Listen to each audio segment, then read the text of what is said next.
10 বছরের বংশী মুচির ছেলে, বাড়িতে কাজের লোক রাখলাম তাকে। 10 বছরের বংশী মুচির ছেলে, বাড়িতে কাজের লোক রাখলাম তাকে।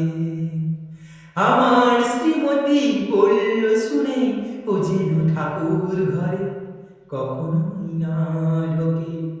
10 বছরের বংশী মুচির ছেলে, বাড়িতে কাজের লোক রাখলাম তাকে।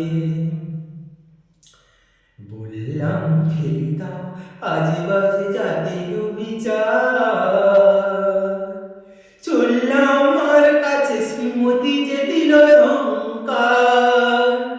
বললাম ফেলে দাও আজে বাজে জাতের বিচার, চললাম আর কাছে শ্রীমতী যে দিল ঝংকার। বলতে হলো যে তাই বেশ তাই হবে, কথা দিলাম তোমাকে, ও যেন ঠাকুর ঘরে কখনোই না ঢোকে।